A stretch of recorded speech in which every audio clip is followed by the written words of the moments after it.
berjalan dalam firman-Mu, hatiku siap.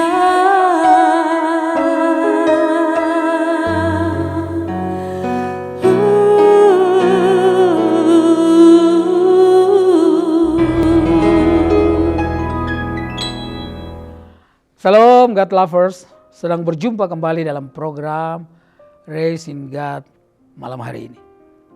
Bersama Diaspora TV setelah melewati kesibukan sepanjang hari ini. Mungkin ada situasi yang membuat jiwa Anda menjadi letih lesu dan berbeban berat. Jangan menyerah, sebab Tuhan mengundang kita untuk mengalami kelegaan. Tuhan Yesus berkata, marilah kepadaku semua yang letih, lesu dan berbeban berat. Aku akan memberikan kelegaan kepadamu. Mari kita tunduk kepala dan kita berdoa. Mohon pimpinan Tuhan Bapa di dalam sorga. Setelah sepanjang hari kami melakukan semua aktivitas kami, Tuhan bawa kami lagi ke rumah. Rumah yang Tuhan beri kepada kami. Rumah yang Tuhan membentuk kami masing-masing. Rumah di mana kami menikmati semua keindahan yang indah bersama dengan keluarga kami. Terima kasih Bapa dalam sorga. Tolong kami semua malam hari ini supaya firman Tuhan menyegarkan, firman Tuhan menolong, firman Tuhan menjawab, firman Tuhan membuat kami beristirahat dengan tenang di dalam Engkau. Dalam nama Yesus kami berdoa. Amin. Baik, kita akan membaca firman Tuhan dari Yohanes pasal yang kedua. Injil Yohanes pasal yang kedua, ayat yang ke-8 sampai ayat yang ke-11. Firman Tuhan berkata begini, lalu kata Yesus kepada mereka, sekarang cedoklah dan bawalah kepada pemimpin pesta. Lalu mereka pun membawanya. Setelah pemimpin pesta itu mengecap air yang telah menjadi anggur itu. Dan ia tidak tahu dari mana datangnya. Tetapi pelayan-pelayan yang mencedok air itu mengetahuinya. Ia memanggil mempelai laki-laki dan berkata kepadanya, setiap orang yang menghidangkan anggur yang baik dahulu, dan sesudah orang puas minum, barulah yang kurang baik. Akan tetapi engkau menyimpan anggur yang baik sampai sekarang. Hal itu dibuat Yesus di Kana yang di Galilea sebagai yang pertama dari tanda-tandanya, dan dengan itu ia telah menyatakan kemuliaannya dan murid-muridnya percaya kepadanya. God lovers, saudara yang terkasih di dalam Tuhan. Rumah tangga memang Tuhan yang dirikan karena inisiatifnya berasal daripada Tuhan.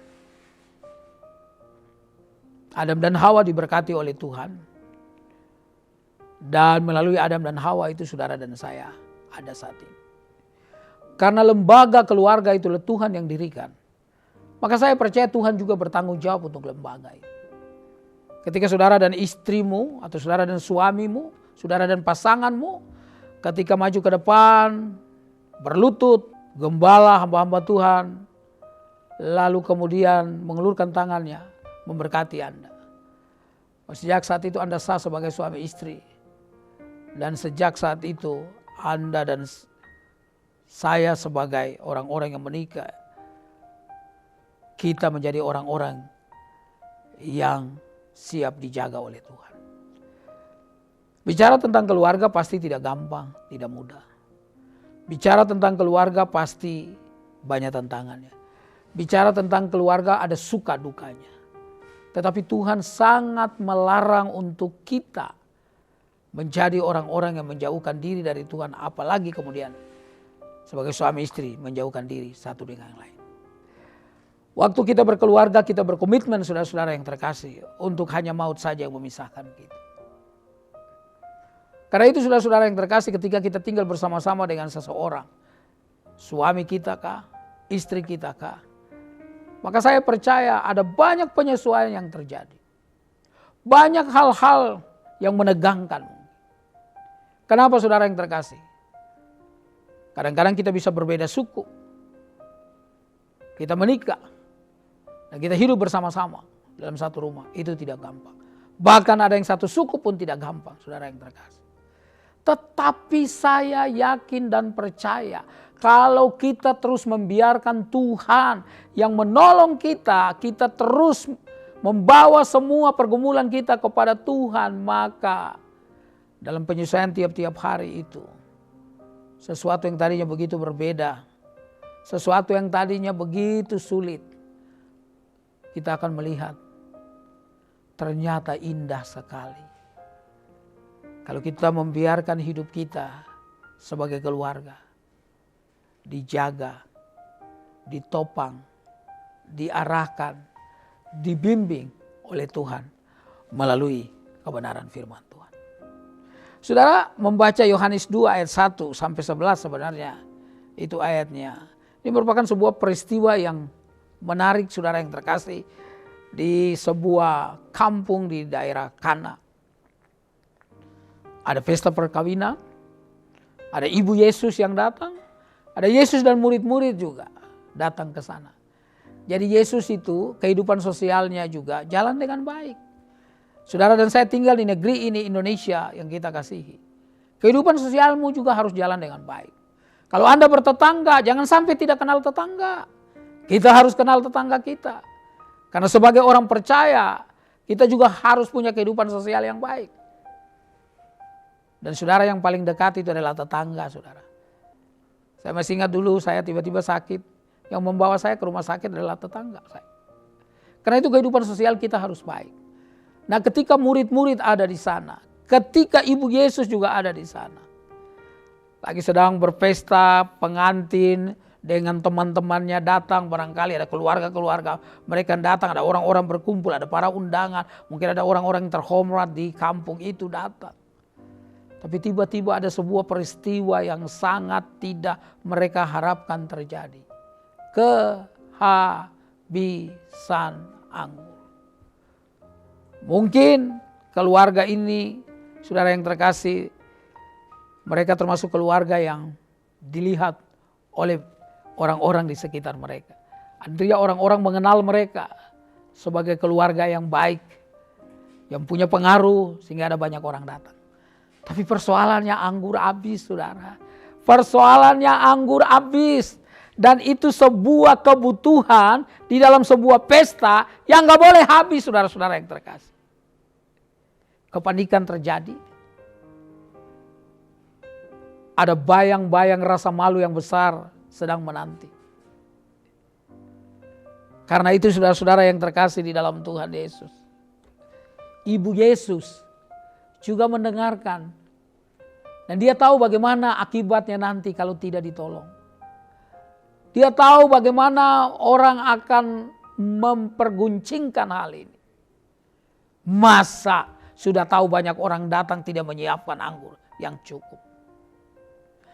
Saudara yang terkasih di dalam Tuhan Yesus. Dalam hidup kita kadang-kadang kita mengalami hal yang demikian.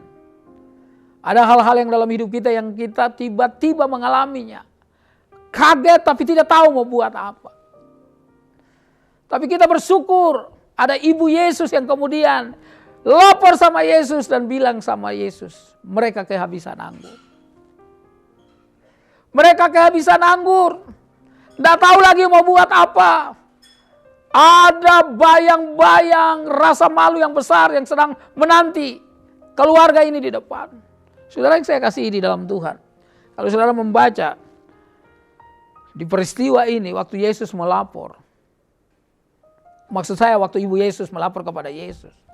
Saudara-saudara yang terkasih. Dia bilang begini kepada ibunya. Ayat 4. Kata Yesus kepadanya, mau apakah engkau daripadaku? Saatku belum tiba. Jadi sepertinya Yesus juga tidak mau tolong. Namun yang luar biasa ibunya Yesus bilang begini sama orang-orang di situ. Sama pelayan-pelayan di situ. Lakukanlah, kerjakanlah apa yang akan dia katakan. Menarik saudara yang terkasih. Saya tahu ada banyak ibu-ibu yang beriman di dalam pelayanan. Karena saya keliling kemana-mana dan saya berjumpa di dalam gereja, dalam pertemuan-pertemuan ibadah. Hampir lebih banyak ibu-ibu dari bapak-bapak. Di banyak gereja ada ibadah ibu-ibu, tapi jarang ada ibadah bapak-bapak. Itu menunjukkan bahwa ibu-ibu punya peranan penting dalam membangun iman keluarga kita, membangun iman gereja kita, membangun iman bangsa kita.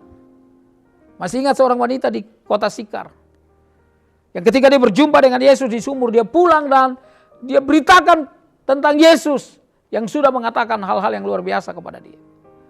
Dan hampir seluruh kota Sikar percaya kepada Tuhan. Saudara yang saya kasih di dalam Tuhan, akhirnya Yesus suruh menyuruh mereka mengisi tempayan dengan air. Saudara yang terkasih, semuanya penuh. Lalu kemudian bawa kepada pemimpin pesta itu. Ini air, dan saya percaya bahwa pelayan-pelayan itu akan bingung. Ini air biasa dibandingkan dengan anggur yang tadi itu. Tapi begitu pemimpin pestanya, saudara-saudara yang terkasih, mencicipi, oh anggurnya rasanya sama baik persis dengan anggur yang sudah habis itu. Saudara, kenapa demikian? Karena Yesus selalu memberikan yang terbaik dalam hidup kita sebagai keluarga. Membuat pemimpin pesta itu heran dan berkata, biasanya orang menyajikan anggur yang baik dulu, lalu kalau sudah habis diberikan yang kurang baik. Tapi kenapa pesta di tempat ini anggur dari awal sampai akhir itu bagus terus, baik terus? Yesus memberkati kita bukan berkat yang asal-asalan, tapi berkat yang terbaik. Ini yang selalu menggugah saya untuk beri yang terbaik kepada Tuhan. Ini yang harus menggugah setiap kita supaya beri yang terbaik kepada Tuhan. Jangan asal-asalan, Bapak Ibu yang terkasih. Saya kadang-kadang suka himbau hal-hal yang praktis, yang sederhana seperti ini. Kalau Anda makan siang, Anda bisa habiskan uang 50.000, lalu Anda kasih persembahan 10.000. Menurut saya Anda merendahkan Tuhan. Dia harus mendapat yang terbaik dari kita juga. Bapak Ibu yang saya kasihi di dalam Tuhan Yesus, Allah pasti menjaga keluarga kita. Sudah pasti. Karena Dia yang membentuk, Dia pasti memproteksi, Dia pasti menjaga. Bukankah ketika COVID-19 hampir 3 tahun, kita semua dalam pergumulan yang luar biasa. Saya punya pelayanan yang sudah dikasih 1 tahun sebelumnya, di cancel semua, saudara yang terkasih. Karena memang tidak ada ibadah di gereja. Saudara-saudara yang saya kasih dalam Tuhan. Tapi Tuhan bekerja secara ajaib. Satu kali saya dapat telepon dari seorang ibu. Lalu dia bilang, Pak, saya belum kenal Bapak. Tapi nama Bapak ada di list kami. Dan kami akan memberkati Bapak. Sampai sekarang saya nggak tahu ibu itu siapa. Nggak punya bayangan karena memang belum pernah ketemu. Tapi ini sekali lagi yang membuktikan bahwa Tuhan pasti menjaga yang namanya keluarga. Saudara yang saya kasih dalam Tuhan, mungkin Anda orang yang khawatir di awal karena berkata, saya biaya diri saya aja susah, apalagi dengan calon istri, calon suami saya. Mungkin lebih sulit lagi. Tapi saya mau berkata, ketika Anda memulai berkomitmen membangun keluarga, maka Tuhan akan bertanggung jawab untuk memelihara. Setia kepada Dia. Terus bekerja keras, giat dalam pelayanan, giat dalam membaca firman Tuhan, giat dalam doa. Maka Tuhan tidak akan pernah meninggalkan saudara sendirian. Keluarga kita pasti dijaga oleh Dia. Karena Tuhan yang membentuk lembaga yang pertama yang namanya keluarga. Maka Tuhan juga yang akan memelihara keluarga kita. Apapun situasi dan kondisinya, jangan pernah lari dari Tuhan. Serahkan semua pergumulanmu kepada Dia. Karena hidup saudara, hidup saya sebagai keluarga yang diberkati oleh Tuhan, dimulai oleh Tuhan, pasti akan dipelihara oleh Tuhan. Anak-anak kita adalah keturunan-keturunan yang Tuhan beri. Yang mereka juga pasti dijaga, diberkati oleh Tuhan. Karena itu saudara-saudara yang terkasih, setelah Anda pulang kerja malam hari ini, sebelum Anda beristirahat, mari renungkanlah firman Tuhan ini. Lalu ucapkan syukurmu kepada Tuhan dan berkata, terima kasih Tuhan. Mungkin Anda sudah berkeluarga 50 tahun, 40 tahun, 30 tahun, 10 tahun, baru kemarin barangkali. Yakinkan dirimu dan keluargamu bahwa keluarga kita dibentuk dan karena itu pasti dijaga oleh Tuhan Yesus sendiri. Tunduk kepala kita berdoa. Bapa di dalam surga, kami bersyukur untuk keluarga kami yang Tuhan bentuk dan Tuhan pelihara.